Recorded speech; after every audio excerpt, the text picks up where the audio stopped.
My bad. Everybody, we are back. It is Tape Don't Lie. It is your favorite Raiders podcast, favorite Raiders channel, favorite Raiders everything. We are back. You guys already know what to do. Subscribe. Hit the like button if you like it. Hit the dislike button if you don't like it. If you like it, leave a comment. If you dislike it, leave a comment. Go ahead and follow us on Twitter at the Mark John NFL. For me, Marcus Johnson. At BD Williams 18 for BD. Right? And then Panda Supplements discount code TDL for 35% off. PandaSubs.com. So make sure you guys go there. PandaSubs.com discount code TDL for 35% off. All right. BD. We're going to be covering our preseason week 1. I guess this is week 1 of the preseason, right? Those Hall of Fame game doesn't count as a week. Yeah. Technically. Right. Right. So this is preseason week 1 review versus the Minnesota Vikings. So any quick thoughts on the defense besides what you're covering today? Well, yeah, this is a fun tape to go over. You know, I think a lot of I saw a lot of narratives. I saw a lot of people talking about the game in a certain light, whether that was, you know, Alex Leatherwood playing the second half and the run defense not being good, and we desperately need defensive tackles. And I think it was fun going through the tape on both sides of the ball because a lot of those narratives, I think we can dispel them today. So this is going to be a good one. This is going to be a good episode of TDL.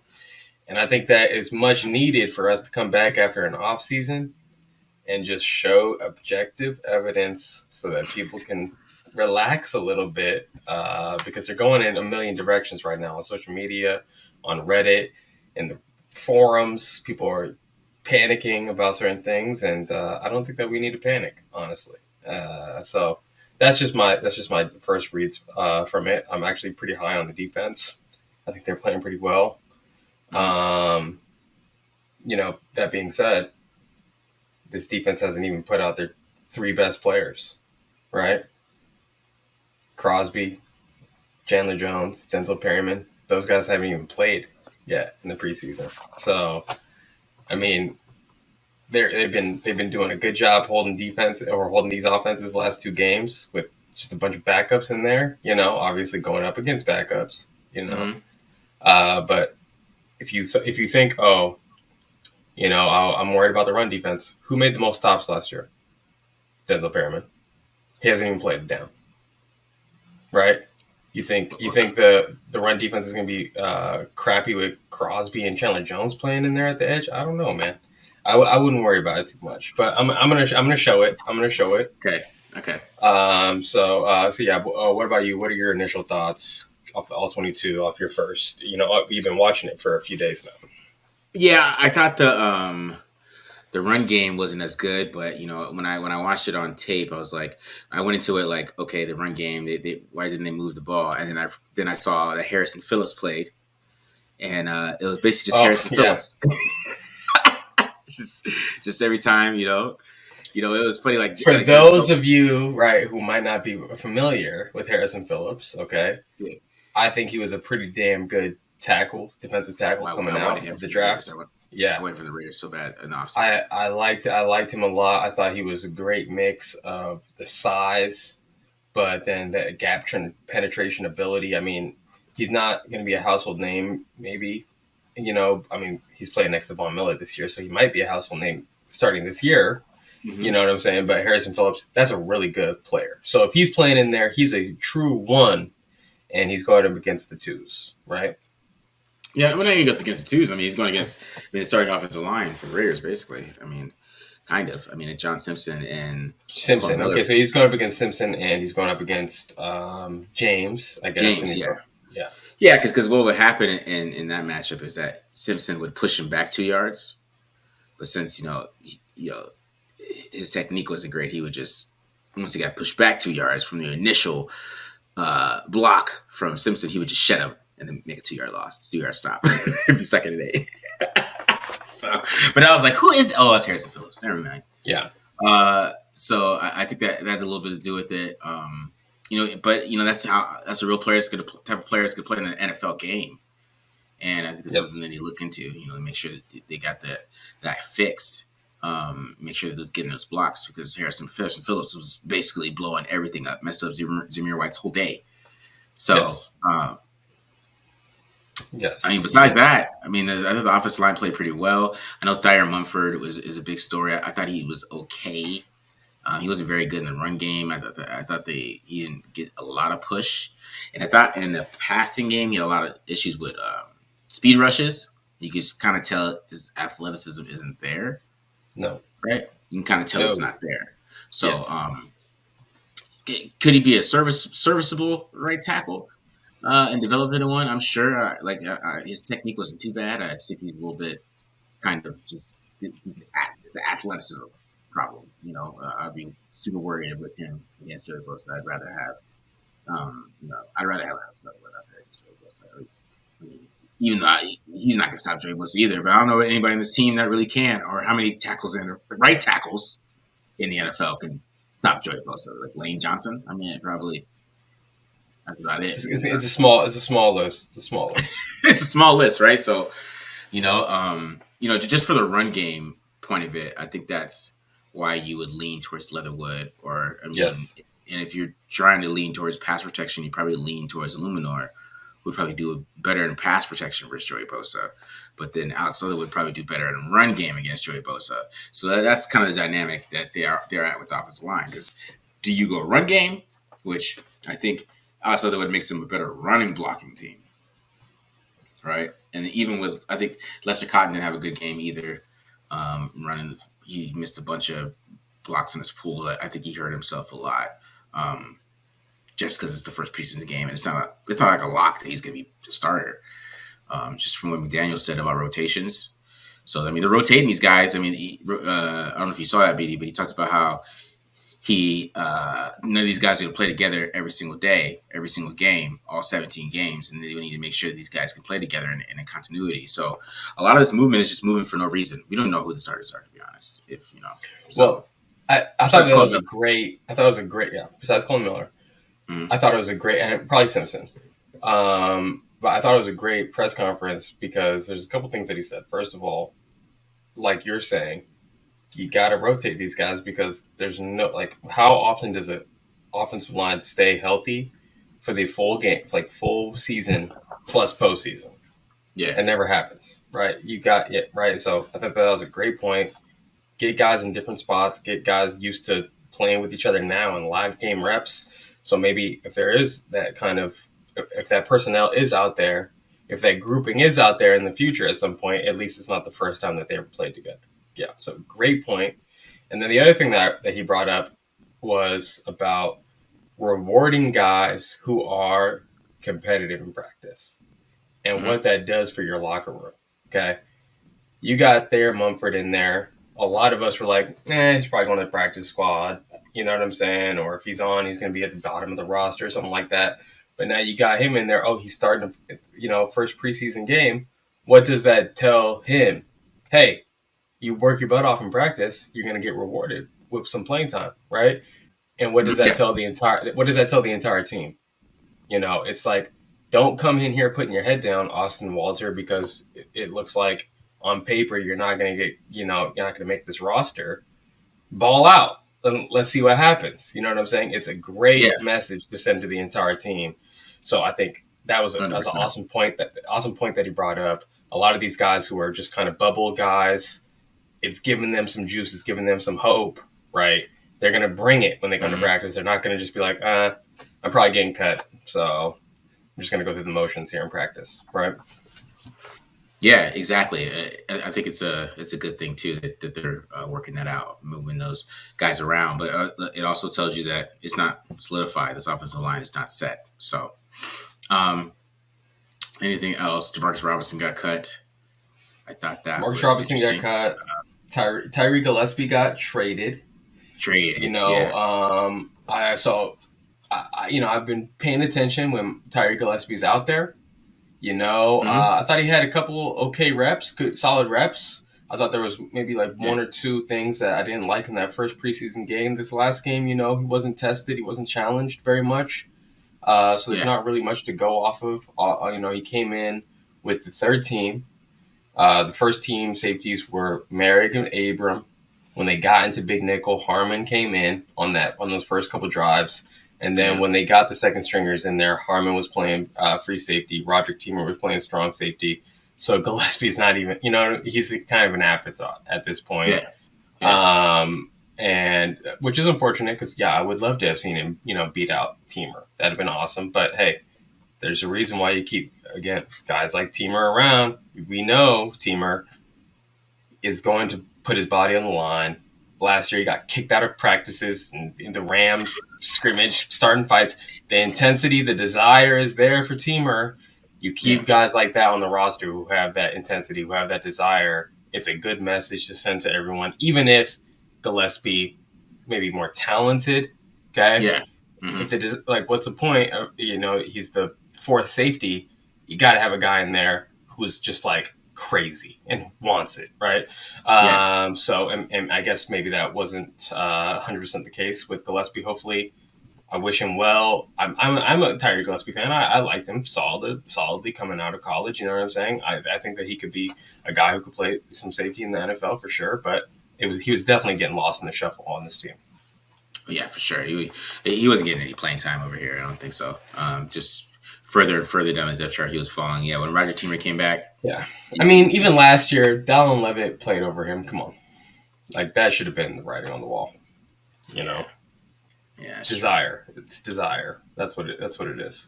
yeah, So, that's true. and a lot of times, guys getting traded early on in their careers, that's a good message for them. Where it's like, okay, I just because I got drafted and these other guys were undrafted shouldn't mean that I approached it any differently. So. Yeah. Maybe it's the best thing for Tyree Gillespie. Wish him well for sure. Not a Raider anymore, so we don't ever have to talk about him again. Let's talk about some other guys that we don't have to talk about ever again. Okay. Okay. First, I'm so happy Vernon Butler got cut. Okay. When he got signed, I popped on the Bills tape. I was like, "What is this? This is ridiculous. This 330-pound guy is getting moved with ease, right?" I'm about to show you the run defense, why the run defense was a problem. The run defense was a problem because Vernon Butler. Okay. That's what the problem was right there. I am not worried about Jonathan Hankins going in there and getting pushed around like this. You're about to see some egregious pushing around, okay, for a 330-pound man. So he got cut. I'm so happy about that. Another guy got cut, Jerry Green.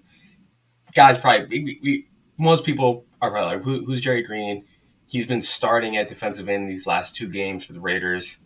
Really poor tape against the run for sure. I'm going to show you a couple clips of him having a hard time getting blocked solo by tight ends, which is a no-no if you're a defensive end. So I thought the writing was on the wall for sure for Jerry Green. I wasn't even going to talk about him because there's no way he was making the team. Vernon Butler was in a position group where we don't really know who the starter was. So I think a lot of people were just like, hey, he's from the Bills. He's big. Maybe he's going to be on the team. Very happy to see Vernon Butler and Jerry Green get cut. They definitely were not viable starters or even position role players. So Yeah, I thought it was interesting. DeMarcus Robinson got cut. Just early, early. Before Did any of the he? wide I didn't see him. I didn't. Did he? He had some catches in that first game, but I didn't see him in this Yeah, last game. he had a catch this last game too. Okay. He had a couple catches. Oh, he did. Okay. Yeah, I mean he doesn't look bad, but it's interesting that he was the first wide receiver cut though. Just like I mean I guess Jordan Vesey was cut, but like Isaiah Suber is still there. I mean he's still hanging around. He didn't cut. They got to cut a wide receiver. They went to Demarcus Robinson. Isaiah Zuber's like, whoa, man. He's like, well, look, and at this point with wide receivers, it's really about on this roster the more you can do, okay? Because the Raiders already have their plans for wide receiver, and if you're not in the top 3 pass catchers, okay, you better be playing some special teams. Matt Collins obviously got that on lock. He's a great special teams player. He obviously brings the juice. You could tell. He's a passionate, enthusiastic guy. He's got a lot of guys with him on the sideline that he's getting riled up. Great to have a guy like Matt Collins on the team. he could have 10 catches, okay, for 50 yards. I will be happy with Matt Collins on the team because he brings the juice and he plays special teams. The pass catchers after the top three, it's a wash. Mm. Who cares? So for Yeah. Demarcus Robinson, does he play gunner? Does he go down on kickoffs and make tackles? Probably not his base salary and compared to an undrafted free agent. It makes no sense to keep the guy around, keep a guy who plays special teams. It's a money thing for Demarcus Robinson, unfortunately. And I think a guy like Keelan Cole, you've been talking up, that's the guy who's going to be able to come in for Devontae Adams or come in for Hunter Renfrow if one of those guys gets injured. And it's not going to be Demarcus Robinson. So, yeah. Yeah. I mean, I still think it'd be Tyron Johnson. I still think he's got a chance to. Oh, yeah, T. Billy too. Yeah. Yeah. I still think he's got a chance to take that spot too. I'm excited about T. Billy for sure. Mm-hmm. Did you see any improvement from this last game? I feel like he didn't get too much burn in this. Oh no, he was just running wide open and Stidham wouldn't throw to him. So yeah, Stidham can't pull the trigger. So side note, your throw the ball QB that really took off. That had some legs. I know. Great segment. You got to make that an every preseason thing. You know what I'm saying? Even and on the weeks that Carr has a hard time letting go because he's seeing some things out there. Okay. Yeah. You got to do it for Carr too. Got to do it for Carr too. Yeah. That might happen like once or twice this year. We'll see. Yeah. So right open. Go ahead. All right. So you want to get into this? You want to go first with passing game, or you want me to go first? Yeah. I go first. We go to passing game. Offense is the sexiest, you know. Yeah, for sure. Here we go.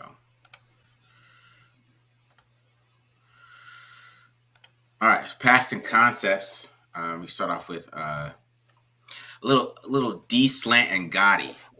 All right, so what is D slant? What is Gotti? All right, so D slant is slant flat. Usual we call it dragon in West Coast. We used to call it all the time.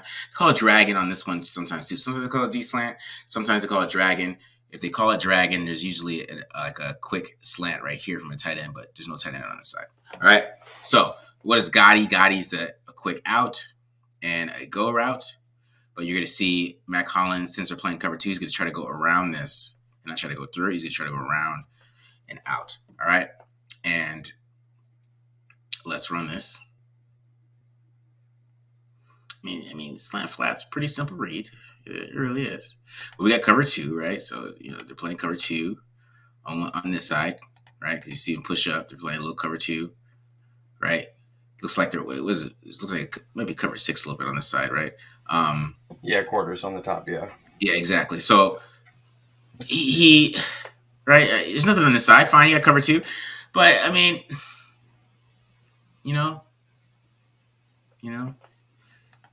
and he just runs away. I don't know. It's just going. Gets a yard, I guess. But yeah, I mean that's the concept. So you kind of can see.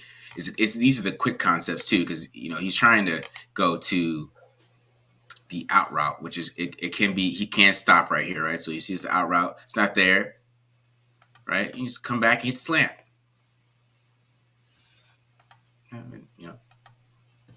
He didn't like it, so he takes off. Hey, that's what Jared Stidham wants to do. I can't explain it. All right, here we go. Play action F under blink. All right, so this is called a beeline. This is what they call it, beeline. Remember, this is a beeline route, right? And then a beeline with the end is blink. See, that's what Josh McDaniels. That's how he does it. Blink. I like it. Right. A beeline and an N. Okay. So this is dagger. Kind of. Because it's not a go. I'll show you dagger later. Okay. In a second. Because this is a straight beeline. All right. So he's gonna try. He's not gonna do anything. He's not gonna make any movements really. He's gonna fight through traffic right here. But you're gonna see that, and then you get the under route from Mac Hollins, and of course you got the in from Tyron Johnson, and of course this is a play action. So what you're gonna see, they're gonna do an outside zone motion and do a throwback. So you guys probably remember this play. It was a nice little chunk play for Mac Hollins to go ahead and run this. All right, so I'll talk about the line in a second because I like the line design of this. But there's two guys wide open on here.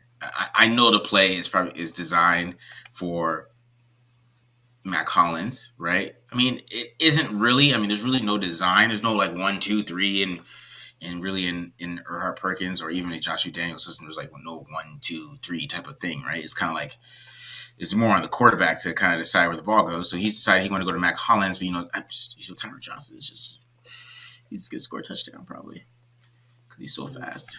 For sure.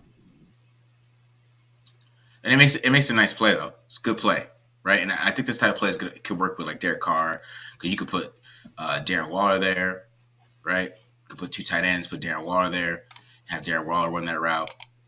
But I just let's just watch Tyron Johnson puts this dude. That's why I think he could start. I just want to show these route he puts on this dude. It's just nasty. Watch me just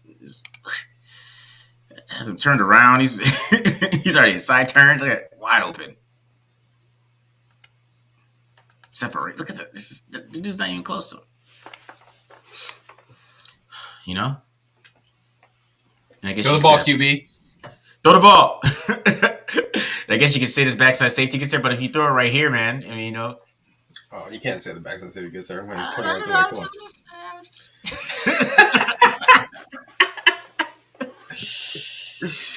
on. You know? Great route. Yeah, it's a great play design, in my opinion. It's an awesome play design. Because you get everybody going this way, right? And then it gives you two options. Because you could stand here right here and throw a strike right to the dig, right? Man. Or you could throw it right to Matt Collins like he does, which he decided to do before the snap. He was going to Matt Collins all the time. And you can kind of see the play design too. You see Andre James here, which is kind of awesome. Right? Fake the outside zone and flip back. Come get this backside guy. Oh, I love it. Right? Oh, and yeah. Simpson didn't mess up there and get his block. He has all the time in the world. So, yeah, I really like that design right there. That's great. Right? Set it up, and then Andre James comes back, and he can get the backside guy. He ain't got to worry about it. But, I love seeing stuff like this because you could never, or you shouldn't, I would discourage you highly from trying to attempt to coach this up in high school. This is for the pros here. Yeah. And as I say, because Lester Cotton missed this one, Johnson tries to get it. I think this is probably Lester Cotton just needs to hold this block because there's nobody else really to block. He doesn't hold it, kind of just lets him go. I don't know if it's on purpose but it would give Stidham a little more time. It didn't matter though. It's just for the PFF grade. All right, here we go. Now we get into the famous stuff. We're getting to the famous. Yes. We're getting famous here, right? We got a little Haas Z Juke. Okay. Now, what is Haas? Haas is hitch and seam. That's why it's called Haas, I guess. That's what he calls it. Hitch and seam. So you got the hitch. This is 5 wide. So you got this Zamir wire here on the hitch. Then you got the seam, right? And then you go the same thing over here. You got the seam. You got the hitch. And then you got a little Z Juke. Okay, now this is where it gets funny. So this is like an option juke route. Okay? So you can go here. This is what Hunter Renfrow is going to eat. This is just imagine this Hunter Renfrow, guys. He's going to eat on this, right? Mm-hmm. He's going to do this correctly because I think Keenan Cole does this wrong, in my opinion, but we'll talk about that. So you can either stop right here and then go forward, kind of do like a little shimmy and then go forward, right? You can come here and then, do a little jerk route back, or you can just do a stop route, a little hitch. So it kind of gives you kind of a 3-way decision right there. And that's where Stidham decides to go with the football. He's trying to go to Keenan Allen. Keenan Cole. I was going Keenan Allen. Keenan Cole. He's trying to go to Keenan Cole. Or Keelan. It's Keelan, right? Keelan Cole? Yeah, Keelan Cole. Sorry about that, Keelan. All right, so, run this back. Cotton does get beat. But like I said, it's basically, we got cover 3, right? Kind of a cover 3. I don't know what they're doing over down here, but they really messed this up. But that's not where he's going to football. Anyways, he's looking at Keenan Cole, which I still think Cole should have came out here. If Cole reads his linebacker correct, right? Just knowing the route, he should just turn around and go out this way. Yeah. And then Stidham could just threw it to him and got a completion before he got the sack out. I'm hoping if this was Derek Carr that he would just see that this is where the safeties align and know this route. And then he's probably not going to be able to get over top of Tyron Johnson, which this guy doesn't. And he just has his head up wide open. That's what I'm hoping. Maybe, because I know with this play, they love to go to this guy. I watched this play tons of time. They love to go to this play right here, right? But like I said, this is a matchup. Now, going to the seams on this, is that going to be a pre-snap read? So, this is a matchup offense. This is not like the West Coast where it's predetermined. It's a predetermined play. You have to do this. The call is the call, right? Yeah. So he puts the call in, but you read the field and you decide where you want to go in football. So you see this guy right here, and he has inside leverage, and you got a seam with Tyron Johnson. And then you could tell, this safety, unless he bails this way, right? If his safety moves this way, and you got this hitch, which is going to keep this guy, it's kind of easier to go here because then it makes it easy read. Because if he goes this way, boom, you hit the hitch. Oh, yeah, you hit the seam. Right? Now, if I can just talk about it from a defensive perspective, go ahead. Quarterbacks, I know, in this offense at least, correct me if I'm wrong, they need to key to safety and find out middle field open, middle field close, right? Yes. So you see at the snap that safety close in the middle of the field, the seams then should be an alert in your head as a quarterback, right? So they are showing too high, which is maybe why Stidham is oh, okay, seams are going to be covered. They're showing too high. The safeties are on top of the seams. Yeah. And maybe he's predetermining that. But yeah, I agree with you. Obviously, if this turns into single high, there's more defenders underneath than over the top. Where if it was too high, there's less defenders underneath and more defenders over the top. And then Haas wide that juke route is wide open if it's too high. And you're getting the juke route on the linebacker, but it's too high too. So exactly. Yeah, he's just touchdown. He might get sacked anyways, but I'm still a hitch throw, hitch, throw the seam. He's gonna go get it. Anticipate that. Come on, Keelan Cole. Come on, Keelan Cole. It's a little bit on Keelan Cole too. You'll see on the backside too. On this one, right? Because if he just goes that way, but he's coming back in. He is open if he had time. If Lester Cotton doesn't get beat here, he's gonna get beat on this one. Lester Cotton, he gets a quick swim move from 94. Bending at the waist. Gotta hate that. I hate it. All right. What's this one? This is the infamous red zone one here.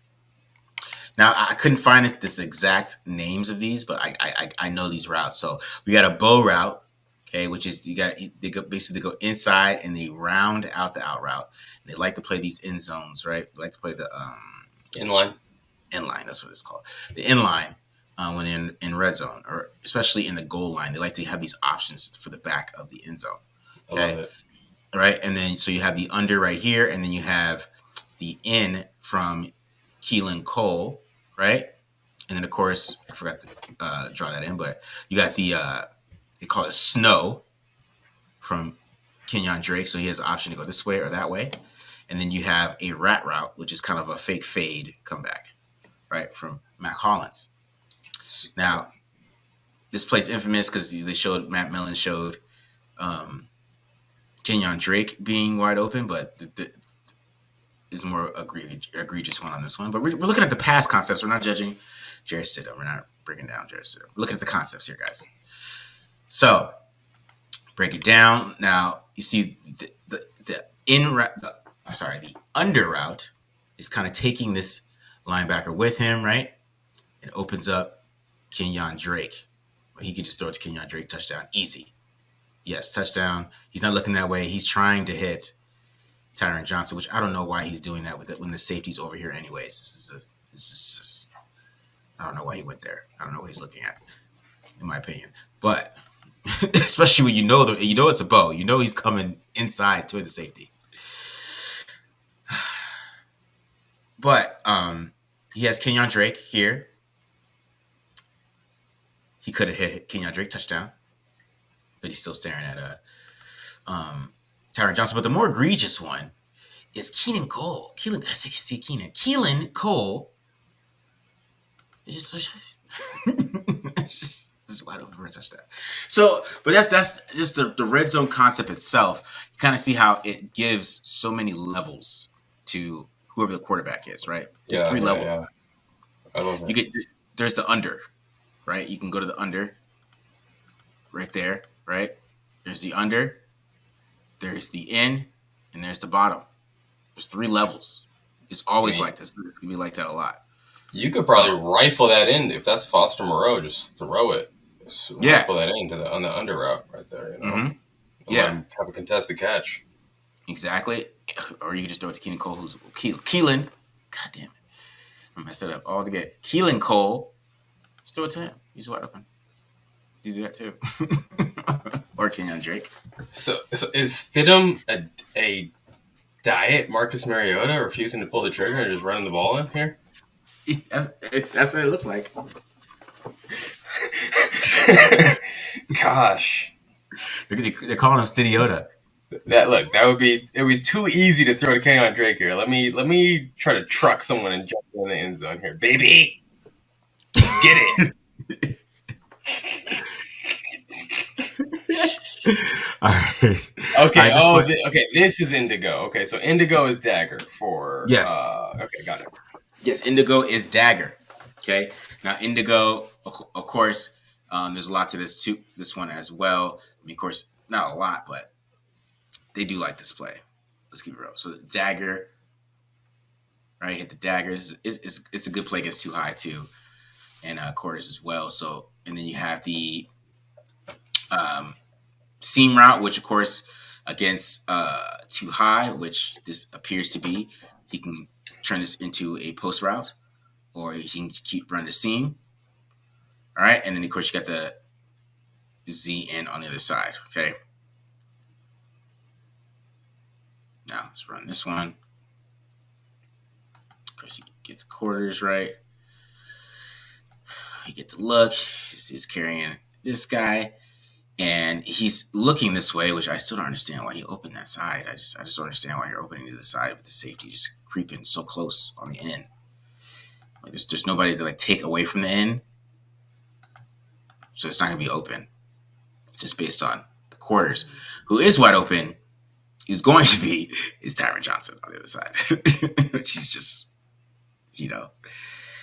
But you can see how this puts pressure. So when you get a team like the Chargers, you're going to see stuff like this because it puts pressure on these safeties and these corners, right? Because this corner's not going with him.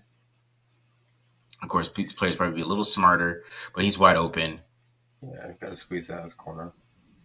Right? He's supposed to squeeze that. He's not squeezing it. So it might be a little different in an NFL game, but you know, if it isn't, you want to be able to hit that. And of course, he doesn't.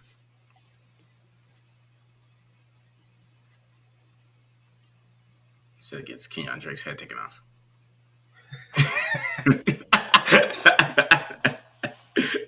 Yeah.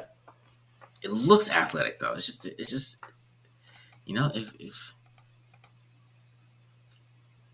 he's just been in the system 3 years, man, you know. That's my thing. All right, so here's the touchdown pass. 10 and Joust. All right, let me go back. You're gonna see Joust a lot. So this is another one. Another the part of the Juke family. And then you got basically levels. 10 is basically levels. What they call it 10. So levels, basically double ends, levels, and then you got it kind of like a rolling out route. It's kind of like a rolling kind of quick corner. It's like an out route, but it's like a quick corner. Flat corner. Uh, Okay. yeah, basically, and then you have the juke inside from Keelan Cole. God, if I cannot say his name today. Here we go. Boom. All right, so I mean, he could have went to Cole on this one, which he opened up to the side. He could have went there, but he didn't like it. I think he might have been trying to hold this linebacker, maybe, Yeah. right? And then this is a nice throw by Mullins. Nice anticipation right there. Ugh, right there on the money. What a finish, DJ Turner. Right? Let's check out the route by DJ Turner here. Get inside. Beat the inside leverage. Outside, like the guy had outside leverage. I don't know why he has outside leverage like that. Anyways, it's weird. This is an example of just trust the routes. Mullins can do it here. Mm-hmm. Yeah, just trusting the route. So that's a little bit of the passing concepts. I thought he went a little bit more in the bag. This game is very simple. The game before, I thought he, try to actually beat the quarters, right? You try to beat quarters a lot, and the red zone stuff is really cool. That's why I like the red zone. It gives a lot of options for the quarterback to throw touchdowns and high level things because if you're looking low, right, you can look up and you can hit somebody in the back of the end zone, right? You could do those things. That's Tom Brady's do all the time. You guys don't remember Tom Brady hitting them those back of the end zone throws. I mean, that's where that comes from.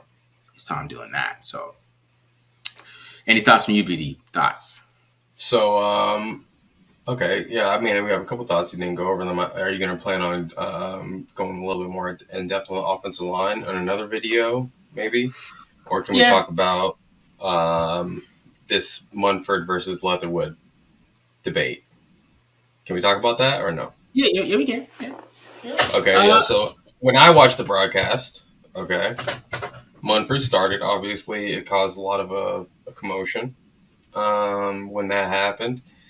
And I was watching the broadcast, and I was like, okay, Munford, he seems like he's playing okay. And then it got into it, and he just started giving up a couple sacks, at least 2 sacks that I saw. Right? I might be wrong about that, but I'm just going off the broadcast for Munford there. So I thought that he definitely looked shaky out there. And then when Leatherwood came in, granted Leatherwood was playing against like threes, okay. But I was seeing him, first of all, move people, and the offensive line wasn't getting any push when Leatherwood wasn't out there. So I saw him start moving people. You've already talked about how he's the best option as a run blocker at right tackle. I think everyone knows that. Everyone understands that. But like when we're looking at Thayer Munford, like what is the path for him starting over Leatherwood? Is there a path for him to start? I mean, I don't think so. I don't think there's a path for him to start over Leatherwood because I don't feel like that he would be ready to play week 1 in the NFL, and I don't think that's even an option at this point. I don't think that's even a thing. Because I mean, he would get help, and there's a couple times where he was getting beat around the corner like a lot. And I mean, like they're cross chopping him and cornering to the quarterback. Leatherwood did give up one pressure that on a deep ball that from Nick Mullins where he kind of got beat around the corner too. But at the run game is where Leatherwood is really good. I mean, at this point, I mean, he was really good at the Jacksonville game. He was really good. I mean, this past game, he showed a lot. I mean, there's a couple plays where he tripped over somebody. People were kind of trying to say that he fell on the ground or something. He got knocked over, but he tripped. So a couple of things like that. But it's just not something that you want Munford to throw out there unless there's injuries. You don't want Munford out there unless there's some problems. Maybe like next year or something like that, or maybe some other time or anything like that. If they don't feel like that maybe Leatherwood is not playing well and they want to play Mumford later on, maybe. But I don't think it's somebody that you should throw out there week 1. I don't think he's ready. I don't think he's ready for prime time football. And people say, well, Leatherwood's not ready for prime time football. Well, I mean, he's already played in the NFL for a whole year and he played guard solid. I don't know, like he wasn't bad at guard. It wasn't something, pass protection is never going to be, might not be his thing. And at this point, I kind of feel like it's not going to be a strong point. Maybe it gets better going to year three, but right now it's not going to be a strong point this year. It's not going to just magically just become just take a step where he's going to be an awesome pass protector. So I mean, he's probably going to be below average as a pass protector, to be honest. So you have to look at it that way. Is what do you want to do with him? What do you want from your right tackle? And I think that if you have a right tackle that can run block, and then you could help him out, I think you can get away with that. I was talking on the radio that he, I mean, you could treat him like a rookie too, and chip and if you feel like he's starting to play better, you take the wheels off. So I don't know, training wheels. Um, my initial gut reaction about this is, we're going to be seeing some really good defensive lines. We're going to be seeing, Chargers keep on talking about Bosa, but also they got Khalil Mack over there, Mm-hmm. and I think they got Randy Gregory too. Okay. That's Denver. Okay, Denver got Randy Gregory. Okay, yeah. So Denver has Randy Gregory. I think Bradley Chubb. You Mm-hmm. know, there's some really good defensive lines in this division. How do you slow those guys down? By running the ball, right? You run right at them, okay, and you just run at them, run at them, run at them. If they make run stops, okay, great. That's better than them teeing off on Derek Carr, right? Mm-hmm. So, you want to slow those guys down a little bit. We saw John Gruden a couple years back against the Bears have a brilliant game plan for Khalil Mack that literally just involved running the ball at him, chipping, and all this stuff, and they completely took Khalil Mack out of the game, right? Mm-hmm. Yeah. Not saying, obviously, doing that with Khalil Mack and Joey Bosa, Randy Gregory and Bradley Chubb, that's easier said than done. Okay, but you have a chance if you're a great run blocking team to slow those guys down. If you can't even run the ball, you really have no chance. Yeah. So that's my gut reaction. You put the best run blocker out there. And so how about this? What if Leatherwood gets to start at left guard and then Illuminor starts at right tackle, or vice versa? I mean, that's what I would do. So Yeah, because Cotton, you showed, struggled a little bit. I think pad level seems a bit too high. There's some mm-hmm. of the mental things that you talked about last time. I think those Yeah. things are creeping up on Mm-hmm. Lester Cotton. Got to get that. Got to get his pad level down. Got to get his technique situated. I think him coming in at some point and playing some time, if there's injuries at guard, wouldn't be the worst thing in the world. But I don't think he doesn't look like a starter at least. What about Parham? What did you see from him? I think Parham is having issues with. I mean, the play straight issues is his main problem. I think he's holding up in pass protection and stuff like that. He's not having a problem against the pass. It's just like against the run, getting off the ball and getting some movement from his blocks. I think that's kind of his thing right Yeah, now. And I was just thinking a little bit in college. He wasn't able to. He was playing against Logan Hall. He wasn't able to get too much movement against him. And Logan Hall was like 270 pounds, soaking wet, playing defensive tackle. So pass pro, he's fine. I just think that the run game, and he's got to get stronger to play inside effectively in the NFL. I think he's still got some strength to add on. I think. got it. All right, so the book obviously Parham's a rookie, so we don't have to write a book on him.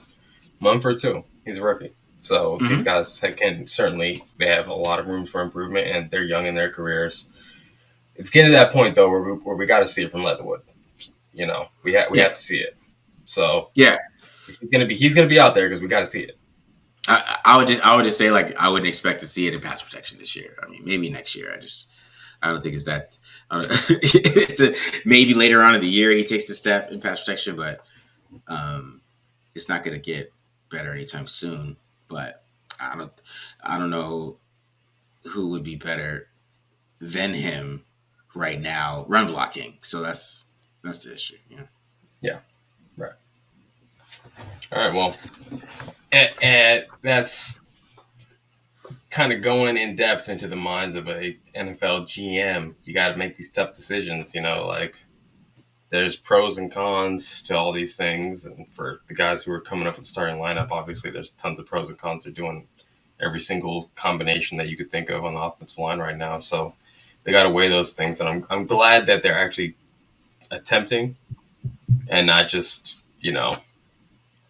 saying, "Oh, this is the plan, and we're going to stick to it." So I appreciate seeing that as a fan.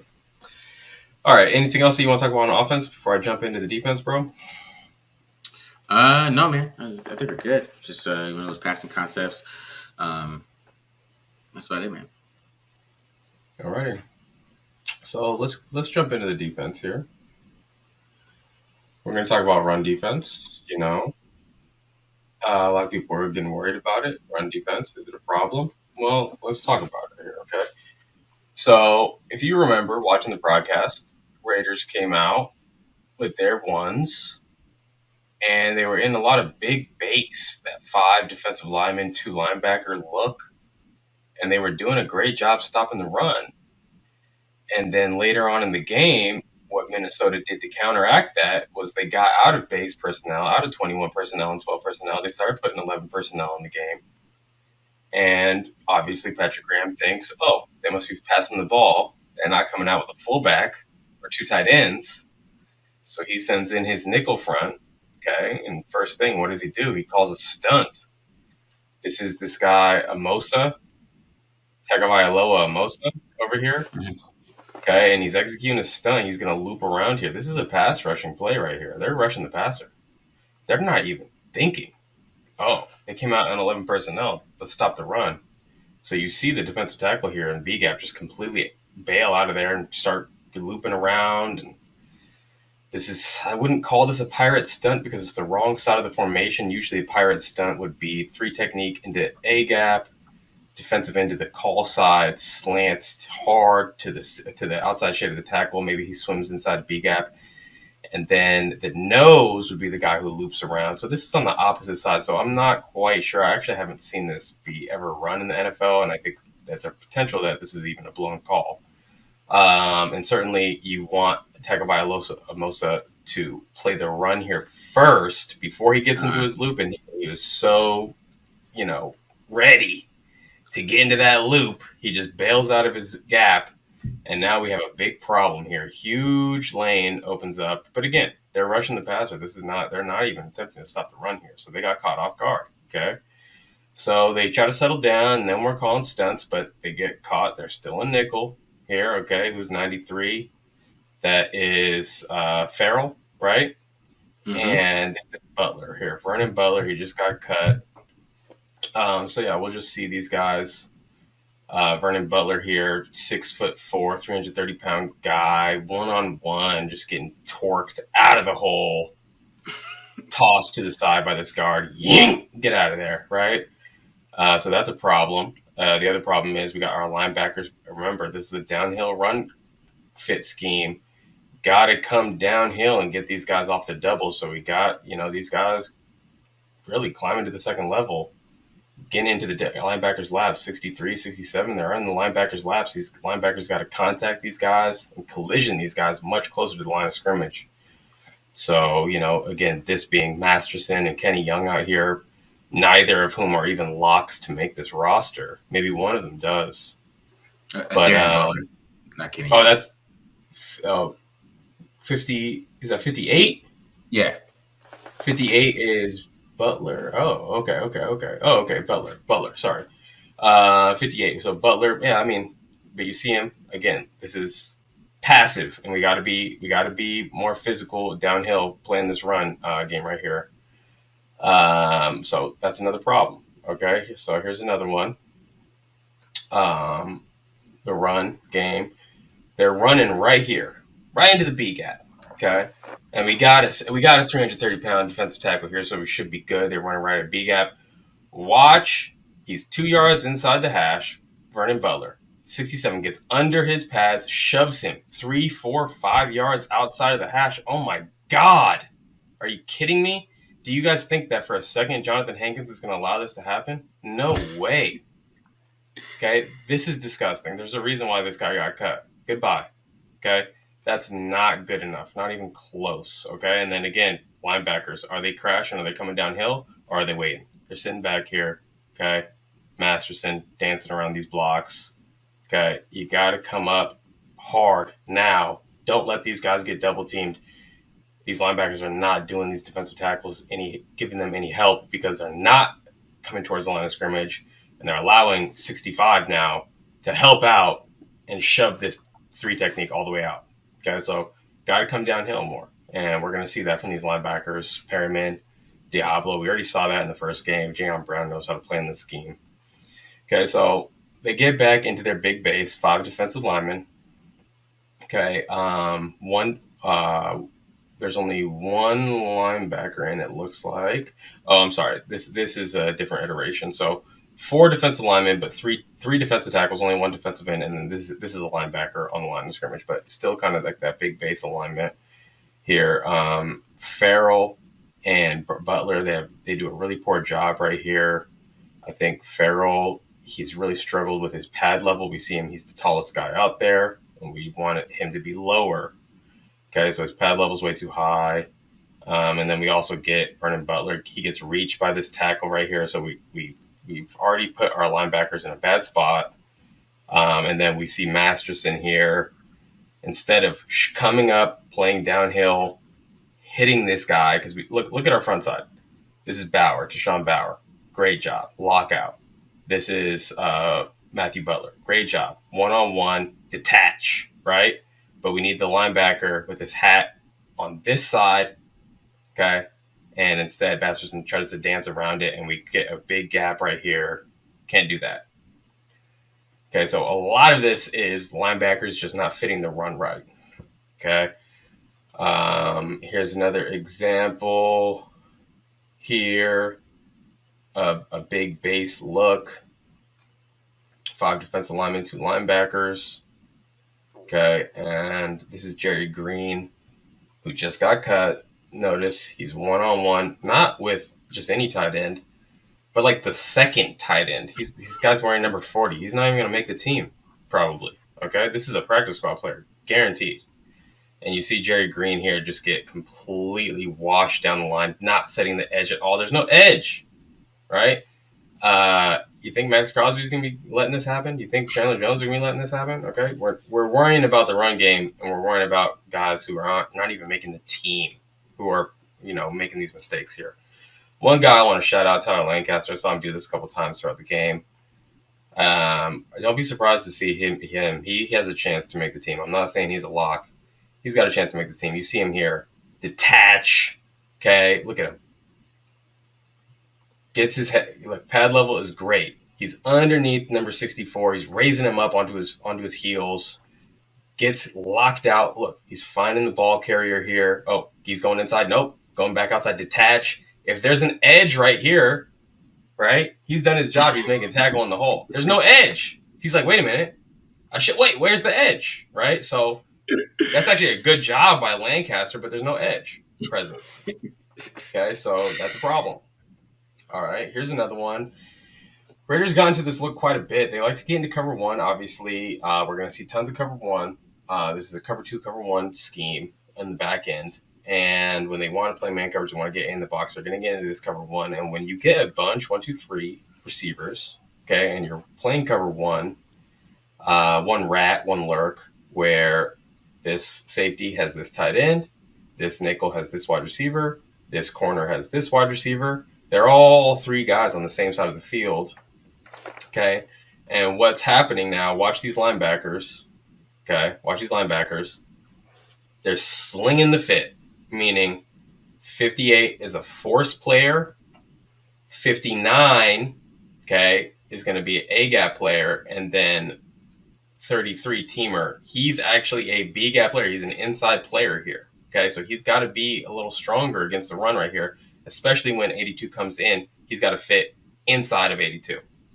Okay, so there's a couple problems that go wrong here, and I think it's just related to how they do have to make an adjustment, and I think that the linebackers get the call, but the safety does not get that call in. Okay, so that's one problem here on this play. And then the other problem I would say on this play is Malcolm Kuntz going way out here, and now we have 1-2 open gaps, when Malcolm Kuntz needs to play this a lot stronger and wash this tight end down and be on the outside of this tight end. Teamer needs to be on the inside of this tight end. They're both on the outside of this tight end, which allows a cutback lane. and a 5-yard gain in the red zone. So yeah, and then here's another one. I guess I just wanted to show Vernon Butler starting 2 yards inside the hash, and then one-on-one just getting washed all the way across the field. There's a reason why he's not on the team anymore. Okay. Mm-hmm. Now let's get into Amik Robertson. I think Amik Robertson did not help himself at all. He struggled extremely in this game. Not a single really good rep. Certainly not when targeted. So let's go through this. Raiders are in a different look right here. This is called two sky, where they're playing invert cover two to the bottom of the field, and they're going to play cover two at the top. I like this when you want to disguise that you're in single high, pre-snap single high, and then post snap turns into a two high look. With the corner being a deep half player, two sky to the bottom of the field, or two invert, whatever you want to call it. The problem here is Amik Robertson. Amik Robertson, he's the nickel to the passing strength in cover two. He's a hook player. He's got the vertical hook. And really his landmark is going to be 2 to 3 yards inside the hash. Okay. And he just completely jumps. I have no idea what he's looking at. There's no screen. There's no bubble. There's no quick hitch. He's just jumping out here, abandoning his landmark. Oh, and wouldn't you know it, someone just gets thrown the ball right there. Incredible job by Jayon Brown to push to the opposite hash and then make that tackle. Like he really had no business even being there. If he played it out the way he's down on on his landmark outside the hash, he doesn't even make that tackle. I mean, this is even a bigger play. So Jayon Brown saved this from being a huge play, in my opinion. Amik Robertson, what are you doing? This makes no sense. And we're going to see this. He's pressing so hard to make a play. He's forgetting that the best way for him to make this team is just by being great with his technique and not giving up, blown plays, not blowing things. I think we're going to get into a similar look here, but this is definitely another blown play. I talked about this for the TDL members when I broke down the first half of the game. I believe they're getting into another two sky look here, where the safety is the underneath curl flat player, and the corner now needs to be that deep half player. And I believe that they're doing that because the corner on this side of the field, he's playing hard here, and the safety's getting over the top. Either way, we got a guy running straight down the field. This is a touchdown. This is a huge play. Amik Robertson is just letting that fly right by because he's covering grass. He's really not covering anyone at all at this play. So regardless, if this is cover three, if this is cover two, we know they're in zone. Neither of these guys underneath are playing any kind of man coverage. He needs to stay on top and be in a place where he can overlap on top of this seam, and he's not in that position. Okay, so luckily for him, they threw the ball underneath. Like, if you're here as a like, I don't know. This quarterback definitely is kicking himself after seeing that one. All right, so here's another one. Amik Robertson getting way too antsy here. Okay. I don't think that this guy gave him that much for him to be jumping out right here. Okay. And bottom line, if you do want to do that, just widen your feet. Don't cross over, because then you're going to be in a bad position if you have to come back. So I don't like the fact that he broke on this when he just got a little, barely a jab step. I mean, it's not even a jab step. It's just selling fade, and he's jumping out there. So again, another inexplicable call right there. I mean, the Raiders are in a 5-man rush, so they don't have a low hole defender in cover one. This is a blitz. And so the middle of the field is going to be wide open, especially against a play action. So which is why you need to, you can't just let things run by you across the middle right there, right? So Amik Robertson got to do a better job right there. And then this one, he did get targeted on. Okay, I'm going to let it run. He gets a motion across the field. He gets targeted. And he ends up kind of giving up, or he ends up getting bailed out here. But one thing that I really don't like about this play is that when the wide receiver breaks it out, Amik Robertson, he breaks. That's fine, but look where his eyes are. His eyes are in the backfield. He's taken his eyes off his wide receiver. He's peeking into the backfield. He's looking at the quarterback. Okay, instead of looking at the man, you can't look at the quarterback when you have this much space. You've got to put your head on the guy and drive through the man. And he's kind of late, seeing that it's a double move. He does just enough to contact this guy to like throw off the timing of it. But you think if this is Justin Jefferson, he gets away with this? I doubt it. No.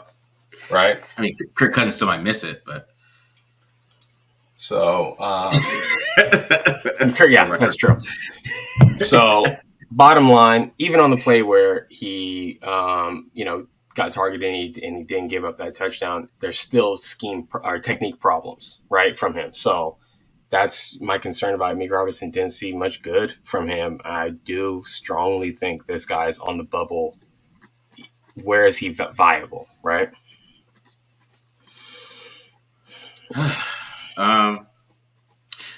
Yeah.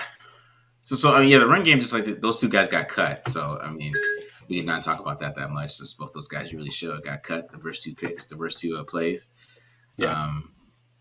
I mean, besides the linebackers, I don't know how much those linebackers are going to play either. I know Darian Butler's a fan favorite right now, but I didn't like his tape on playing linebacker either, especially coming downhill.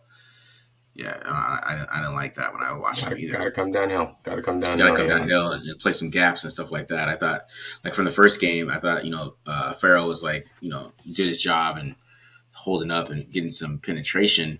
Just like a defensive tackle should. And it doesn't always have to be look like Aaron Donald. You know what I mean? And nobody was coming and filling. So I thought that was a big issue too in the first game as well. So yeah, but yeah, I don't know about Amik after that game. I don't know. We got some time left. We got 2 games left. But he didn't help himself. Yeah. Did not help himself. At all. He didn't help himself. I thought Deshaun Bowers looks like somebody that has a chance to sneak on this team. But he's playing looking real solid. Yes. Deshaun Bowers for sure. That was my sleeper from the beginning. So go ahead and I like him. Check that.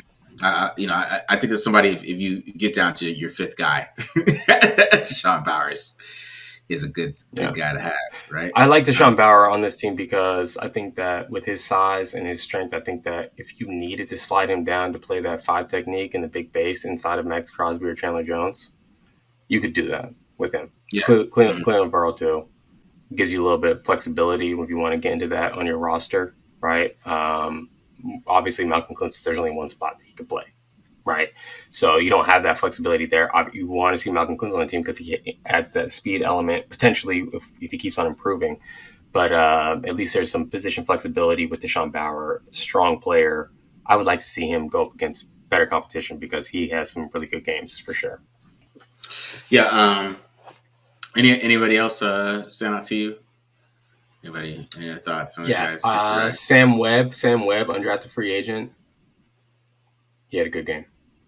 I like Sam Webb. He's got length, out there, corner. He has some good movement skills, playing the catch point really well. He helped himself a lot in these last 2 games. If he makes the roster, I'm not going to be surprised. Yeah, he's one of my sleepers too because I thought he looked good at camp. So I thought he was like when the second and third teams, he was definitely a standout. Looks like he was better than that. He had a really good rep on an out route. Looked like he had some good change of direction skills, good transitions. So he has some good reps, man. Good reps. Yeah, but so we're down one. We got one preseason game left. We got 2 preseason games left here before we get some real breakdowns. Besides just trying to. People want to fight over Leatherwood or Mumford. Already taken aside. Yeah. We got a Mumford Hive already. Mumford Hive. It's alive. It's real. It's Mumford a real Hive thing. Is out there. Shocked. We got Leatherwood Hate Club. Yeah, I didn't know that. Strange. He's become the new Derek Carr. Strange behavior. He's the new Derek Carr. I guess so. All right, whatever. So I used to talk about the offense. You couldn't like talk about the offense. The offense was Derek Carr. He was a run game. He was everything. Yeah. He was everything. I guess. And I just talked about the offensive line. He's the offensive line. Alex Leatherwood is the Raiders' offensive line. That's what I learned. Yeah. Yeah. So. Right. Well, I got to run. My Okay. son's up. I mean, he's crying in the background, so I got to run, guys. Holla at you, the Raider Nation. We appreciate you guys for tuning in. Take Don't Lie Film channel. Yeah, make sure you hit up that Panda Supplements, 35% off. You know, look at Marcus. Look at him. He looks so healthy right now. I'm about to get that. Okay, I got to get some of that Panda Subs. So make sure you support the channel by doing that. We appreciate all the premium members. Hope you guys like some of the content that we're putting out for you too as well. That's just for the premium members. So if you're interested in that, go to our YouTube channel. There's different tiers that you can sign up and maybe get some extra perks on TDL. So make sure you hit up that as well. That's it for me, Raider Nation. Peace. I'll let you.